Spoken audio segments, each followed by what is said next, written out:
Baik, saya sapa kita selamat pagi, shalom. Sekali lagi, selamat pagi, shalom. Puji nama Tuhan, buat di pagi hari ini kita bersyukur buat kebaikan Tuhan dalam kehidupan kita, buat itu selalu baik, bahkan selamat baik dalam kehidupan kita dengan memberikan kita semangat dan kesempatan untuk memuji Tuhan. Saya berterima kasih kepada Bos Rama telah mempercayakan saya untuk menyampaikan kebenaran firman Tuhan di pagi hari ini. Langsung saja kita buka firman Tuhan yang terdapat dalam Injil Markus pasal yang ke-11. Markus yang pasal ke-11 ayat yang ke-20.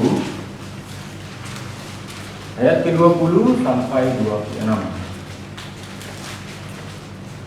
Markus pasal 11 ayat 20 sampai 26. Kita akan membacanya secara bergantian. Saya akan membaca di ayat yang 20, teman-teman 21, dan di ayat yang terakhir kita akan membacanya secara bergantian. Namun jika saya untuk membacakan di perikop yang diberikan oleh Lembaga Alkitab Indonesia. Pohon ara yang sudah kering, nasihat Yesus tentang doa. Pagi-pagi ketika Yesus dan murid-muridnya lewat, mereka melihat pohon ara tadi sudah kering sampai di akar-akarnya. Maka teringatlah teruskan apa yang telah terjadi. Lalu ia berkata kepada Yesus, "Rabi, ternyata pohon ara yang itu sudah kering." Yesus menjawab mereka, "Percayalah kepada Allah. Aku berkata kepadamu, sesungguhnya barang siapa berkata kepadamu ini, beranjaklah dan tercampaklah dalam laut, asal tidak bimbang hatinya, tapi percaya bahwa apa yang dikatakan itu akan terjadi, maka itu akan terjadi baginya. Karena itu, aku berkata kepadamu, apa saja yang kau minta dan doakan, percayalah bahwa kamu telah menerimanya, maka hal itu akan diberikan kepadamu." Dan jika kamu berdiri untuk berdoa, ampunilah dulu sekiranya ada barang sesuatu dalam hatimu terhadap seorang, supaya juga kamu disusah dalam kesalahan-kesalahanmu. Sama-sama. Tetapi jika kamu tidak mau ini, maka kamu disusah juga tidak akan mengampuni kesalahan-kesalahanmu. Baik, sekian bacaan kita di pagi hari ini. Saya akan memberikan tema di pagi hari ini, percaya kepada Allah. Percaya kepada Allah. Nah, kata percaya menurut Kamus Besar Bahasa Indonesia meyakini atau yakin, atau bisa dikatakan tidak diragukan lagi. Berarti dalam kehidupan kita mempercayakan Allah itu satu-satunya kehidupan kita yang sanggup menolong, yang sanggup, yang selalu memberkati kehidupan kita. Nah, dalam ayat ini, di dalam Injil Markus ini kita diajarkan bahwa kita harus percaya kepada Allah.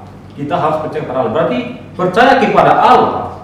Nah, meyakini bahwa Allah adalah sumber kehidupan, sumber pengharapan dan keselamatan di dalam hidup kita. Maka dari itu, sebagai orang beriman, sebagai orang percaya, atau sebagai anak-anak Kristus, harus percaya kepada Allah dan menyerahkan hidup kita ke dalam kuasa Allah, sebab Allah lah yang sanggup menolong kita. Nah, ada dua hal yang dapat saya bagikan di pagi hari ini. Mengapa kita percaya kepada Allah? Mengapa kita percaya kepada Allah? Yang pertama, karena Allah adalah satu-satunya harapan kita. Karena Allah adalah satu-satunya harapan kita.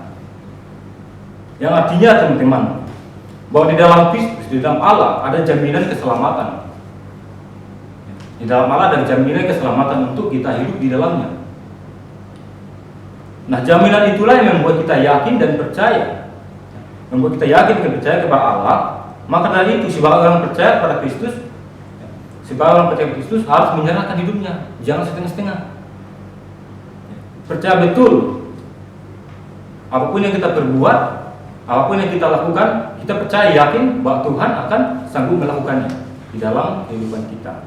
Nah, di dalam ayat yang ke-24 ini kita diajarkan, di mana dikatakan, karena itu aku berkata kepadamu, apa saja yang kau minta dan doakan, percaya bahwa kamu telah menerimanya, maka hal itu akan diberikan kepadamu. Nah, ini karena kita percaya kepada Allah. Maka dari itu, karena kita yakin dan percaya kepada Allah, maka segala sesuatu kita minta kepada Tuhan, kita doakan, pasti Tuhan akan menjawabnya.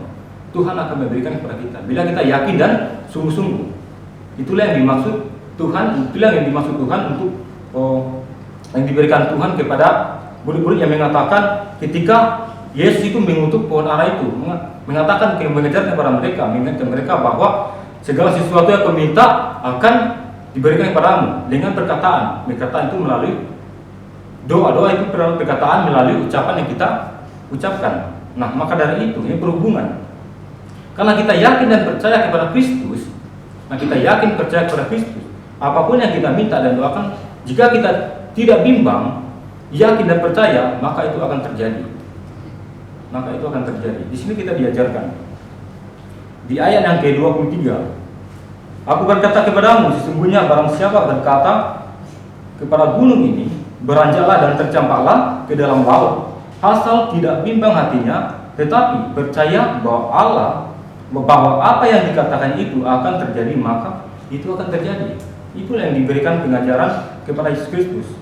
Nah, lalu timbul pertanyaan, mengapa pada saat itu Yesus tidak meminta kepada Bapa untuk supaya pohon ara itu berbuah? Nah, karena Yesus memberikan pengajaran dan contoh kepada mereka. Itulah seorang rabi, guru. Itulah seorang guru. Yesus menerapkan kepada mereka bahwa seorang murid Kristus, seorang yang berkisah yang percaya atau yang mengikuti Yesus harus menjaga perkataan. Nah, di ayat yang ke-14 ini mengatakan ketika Yesus mengutuk pohon ara, maka katanya kepada pohon itu, jangan lagi seorang pun makan buahmu selama-lamanya, dan berbunyi pun itu mendengar. Itu yang dikatakan Yesus ketika mereka lewat pun, ketika mereka melewat, murid-muridnya, Yesus dengan murid-muridnya, Petrus bertanya, Rabi, lihatlah pohon ara yang kau kutuk sudah kering sampai ke akarnya. Artinya Yesus mengajarkan mereka bahwa perkataan itu mengandung suatu kuasa doa di dalamnya. Dan ini yang dimaksud Yesus yang terdapat di dalam ayat yang ke-24.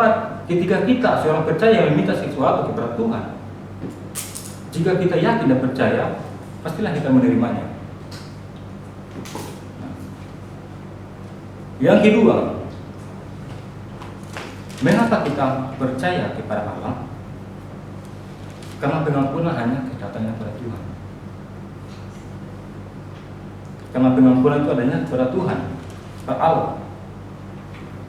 Di ayat yang ke-25 dikatakan, dan jika kamu berdiri untuk berdoa, ampunilah dahulu sekiranya ada barang sesuatu dalam hatimu terhadap seseorang, supaya juga Bapamu yang di surga mengampuni kesalahan-kesalahanmu. Ya, di ayat yang ke-26, tetapi jika kamu tidak mengampuni, maka Bapamu juga di surga tidak akan mengampuni kesalahan-kesalahanmu. Nah, jadi teman-teman di sini juga kita diajarkan selain kita meminta berkat dari Tuhan, juga meminta pertolongan atau pengampunan Tuhan juga akan dikabulkan. Nah, maka dari itu sebelum kita mengampuni diri kita sendiri, harus kita terlebih dahulu mengampuni orang lain. Di sini diajarkan di ayat 25. Ya, di ayat 25, jika kamu berdiri untuk berdoa, ampunilah dulu sekiranya ada barang sesuatu yang dalam kita yang mengganjal, yang membuat kita yang menghalang kita tidak percaya kepada Kristus. Nah, maka dari itu teman-teman, di sini di dalam Injil Markus ini diajarkan, Yesus mengajarkan kepada muridnya bahwa seorang percaya itu harus percaya total kepada Kristus. Jika kita mau berdoa, mau meminta pertolongan kepada Tuhan, bahwa saya mau diampuni, maka jika kita sungguh-sungguh, Tuhan akan mengampuni kita. Nah, sebelum kita mengampuni orang lain, diri kita juga kita harus mengampuni orang lain, saudara kita, teman-teman kita.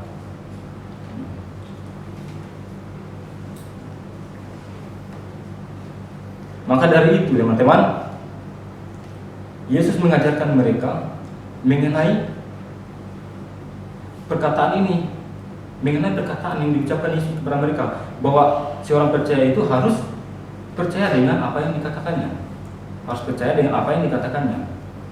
Nah, dengan kita percaya dan yakin kepada Kristus, dengan yakin dan percaya kepada Kristus, apapun yang kita minta dan apapun yang kita doakan, baik itu pengampunan, baik itu meminta pertolongan kepada Tuhan, yakin dan percaya Tuhan menjawabnya dan kita dapat diselamatkan.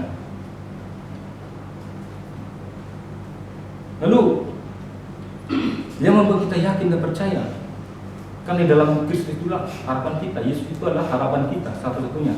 Tidak ada Allah lain yang kita harapkan selain Allah sendiri yang sanggup menolong di kehidupan kita. Jadi yang pertama yaitu karena mengapa kita percaya? Karena keselamatan hanya kepada Allah. Yang keduanya itu mengapa kita percaya? Karena pengampunan hanya kepada Kristus. Jadi dapat disimpulkan, karena kita yakin dan percaya kepada Kristus, apapun yang kita minta kepada Tuhan melalui baik itu berkat, baik itu meminta pengampunan, yakin dan percaya kita dapat diampuni dan kita akan diselamatkan. Yakin kita dapat diselamatkan. Tetapi jika kita tidak bisa mengampuni orang lain, tidak bisa mengampuni orang lain, di ayat 9 mengatakan, jika kamu tidak mengampuni, maka Bapamu juga tidak akan mengampuni.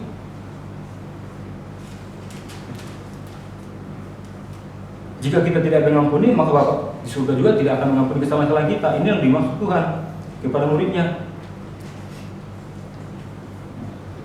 Dari inti dari kesimpulan dari firman Tuhan pagi hari ini yang saya dapat bagikan, bahwa seorang percaya harus percaya dengan kuasa perkataan, bahwa perkataan itu dapat mengubah dari segala sesuatu.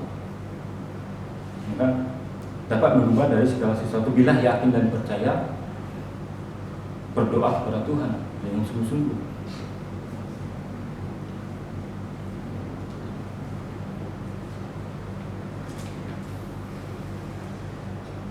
Nah, yang ketiga, mengapa kita percaya kepada Kristus, kepada Allah? Karena di dalam Kristus adalah sumber kehidupan kita. Yesus itu adalah harapan kita, hidup kita. Nah, jika Allah tidak ada dalam hidup kita, bagaimana mungkin kita bisa hidup? Jadi Allah itu adalah sumber kehidupan kita dan harapan kita. Jika kita tidak yakin kepada Tuhan, bagaimana kita bisa datang kepada Allah? Bagaimana bisa kita datang kepada Allah? Bagaimana kita bisa ada sampai hari ini? Karena adanya Tuhan yang lalu menolong kehidupan kita. Ya. Jadi kita sebagai murid-murid Kristus harus percaya kepada Allah, harus percaya kepada Allah, menyerahkan hidup kita kepada Kristus sepenuhnya, ya, menyerahkan hidup kita kepada Allah sepenuhnya, jangan setengah-setengah. Jika kita mau diselamatkan, jika kita mau ditolong Tuhan, maka berdoa kepada Tuhan bahwa Allah sanggup melakukannya dalam kehidupan kita. Amin. Baik, demikian kebenaran firman Tuhan di pagi hari ini.